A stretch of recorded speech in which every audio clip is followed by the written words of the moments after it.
April 25th, 2015, Saturday. Saturday is a holiday in Nepal. People generally take rest after a week's hard work. Nestled in the lap of the mighty Himalayas, including the highest peak, Everest, Nepal is known for its pristine beauty and rich cultural heritage. People were going about their household chores as though it were any other Saturday. But at 11:56 a.m. Nepal Standard Time, the earth began to violently shake.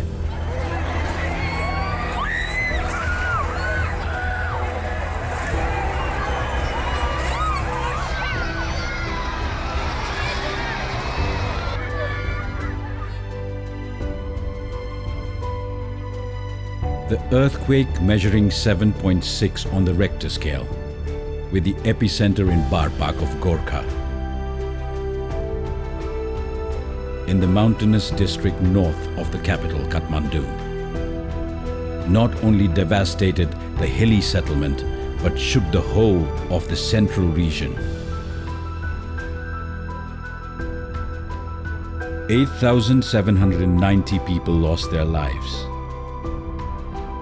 More than 22,000 people were injured.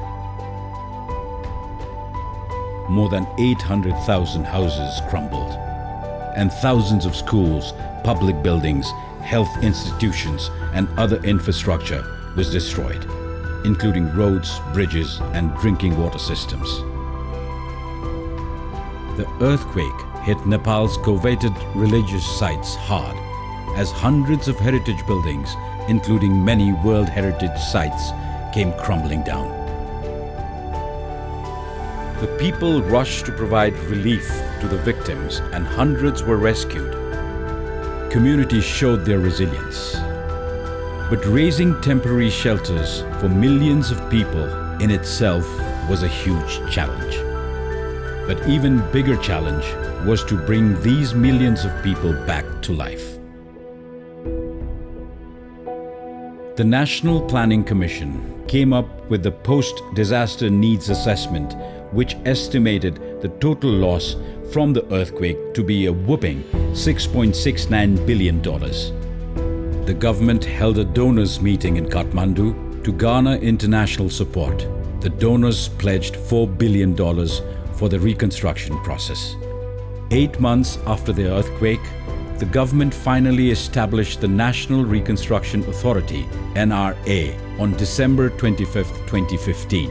The main objective of the establishment of the NRA is to coordinate all the reconstruction tasks either through the government sector or through the private sector or through the different civil society organizations, whoever will be involved in the reconstruction, and also especially to come up in a sort of the plan and the framework in a way that this reconstruction will be completed within the time period of around 5 years.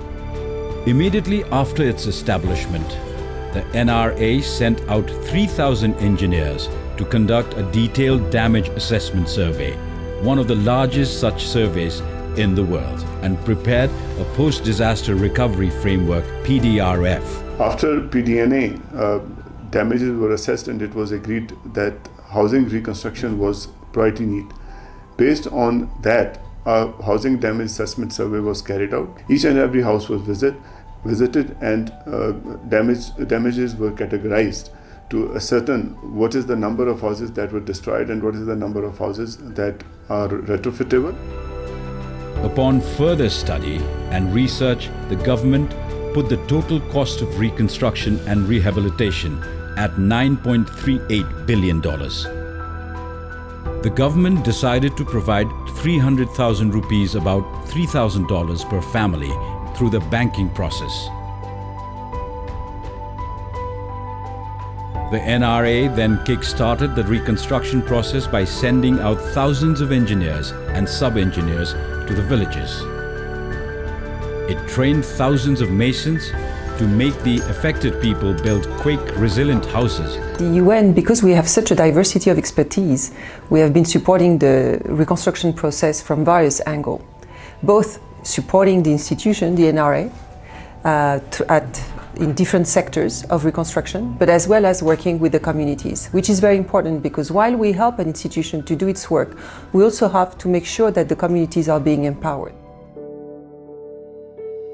The NRA has managed to rebuild hundreds of thousands of private houses, public buildings, educational and health institutions, and many cultural heritage sites. अब सरकारले दिँदै नदिएको भए नि आफू बस्ने घर त हामीले बनाउनै पर्थ्यो त्यो पनि अब सरकारले त्यति हामीलाई सहयोग दिएपछि त त्यो माथि नै हामीले केही थपेर भए नि हामीले अलिक पक्का अलिक राम्रो बनाउनु पर्छ भन्ने सोचाइ चाहिँ मलाई त्यस्तो लाग्छ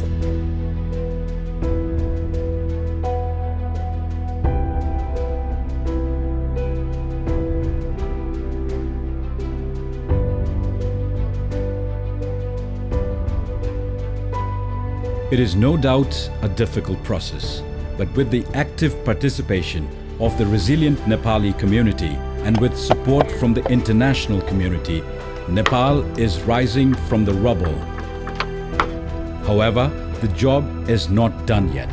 More than 200,000 beneficiaries who had earlier been left out have now been added in the resurvey conducted by the NRA.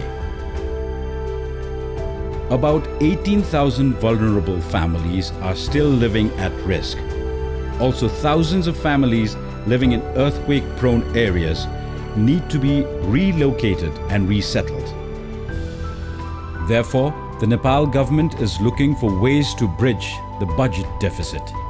As per the latest estimates, Nepal will need a further $6 billion to complete the overall rebuilding process. The NRA is now working to review and update the post-disaster recovery framework with the different partners and also with the government, and we'll sit together and come up with a conclusion how this fund can be managed, either through the out of the government treasury or through the government treasury or through the different partners who are supporting. So we'll be taking this to all of them, and then we'll discuss on that and then come to a conclusion how we can really manage the fund for this.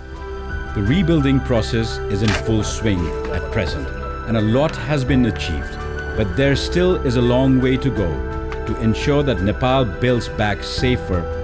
For this, Nepal government continues to seek support from both within and outside the country and remains committed to ensuring resilient communities for the generations to come.